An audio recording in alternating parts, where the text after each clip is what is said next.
This is Dr. Leo, and welcome to Doc Matters. Today on Doc Matters Open Lines, we'll be taking calls on technical questions from viewers just like you. And I will be answering them, being somewhat of an expert myself, if I don't say so myself. So, today, the first call, Gary from Texas. Hello, Gary. Hey there, Lee. Leo, if you don't mind, sir. Leo, what's the difference? Well, that is rather droll of you, Gary. Well, anyway, let's get on to your first question. Well, my computer's running a little slow and acting kind of weird today, and I want to know what to do about it. Well, before we sort out what you consider is weird behavior for a computer, which I'm not really sure I myself want to know, let me ask you a few questions, and we'll see where it goes from there, shall we?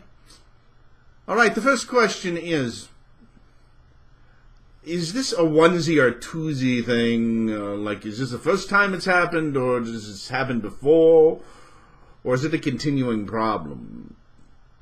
Well, my computer's acted weird before, but this is a different kind of weird, so I'd say this is the first time it's happened. Very well, so this is really the first time that this particular weird behavior, however you define that, has happened with this particular computer. I understand that. Okay, so now my next question would be, have you rebooted the computer yet? Heck no, why would I do that? Really, Gary, I think you're wasting my time and the viewers' time if you haven't at least made an attempt at rebooting the computer to make sure that didn't resolve the problem. Just why the heck would I reboot my computer? You blithering idiot. You bloody little turnip, you. You didn't reboot your computer before you called. And now you don't even understand why you would reboot your computer before you called. Well, I don't understand what good that would do anyway. Now, this is hardly my problem, is it now? You blithering absolute ninny. You bloody blooming numbskull. You silly little man. You didn't reboot your computer before you called. It's really wasting my time and the viewers' time, Gary. When you have a problem, the first thing you should do, obviously, is reboot the computer to see if that will resolve the problem. Well, I don't understand what good it would do to reboot the computer anyway. Well, it's hardly my problem that you don't understand why. So you should just take my word for it because I'm the expert and you're not. All right, let me rephrase your question for you, because I'm such a nice man, and answer it so that even a simpleton like you will understand. When you start up a computer, or when you reboot it and it starts again, certain programs and data load at the time that the computer starts. Also, certain housekeeping is done when you shut down the computer and when you start up the computer, so it kind of gets its thing together, if you know what I mean. So if you're having a problem, sometimes the problem will be resolved by rebooting because the computer reloads everything, starts from scratch, and it may have to do some housework. Now, for example, when you do a Windows update, many times it will prompt you or force you to reboot the machine so that it can finish loading the program. So when a program loads, often it needs to be rebooted.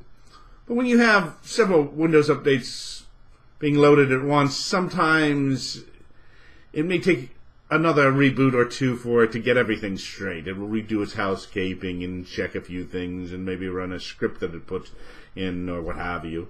So you really need to reboot again, probably maybe twice, to get things to work. So even if you reboot and a problem isn't resolved, sometimes 2 reboots will actually resolve the problem.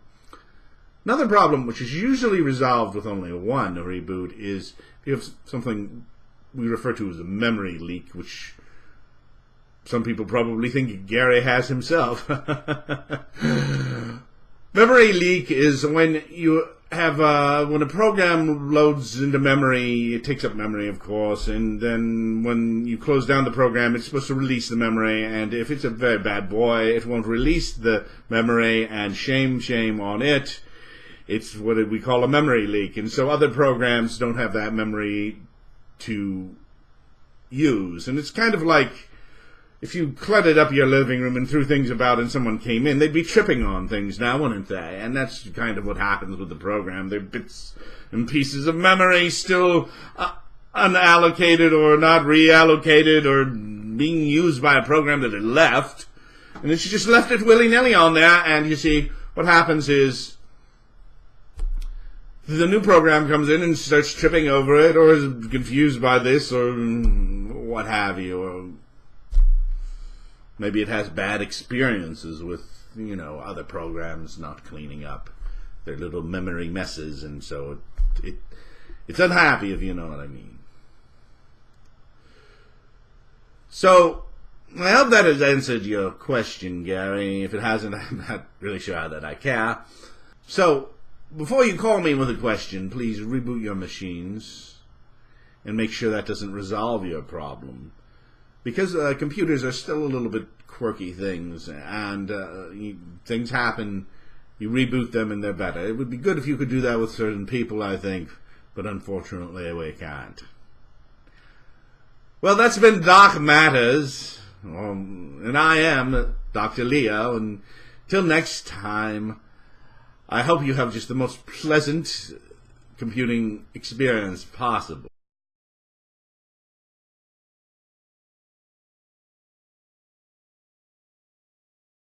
Don't forget to like, share, and subscribe.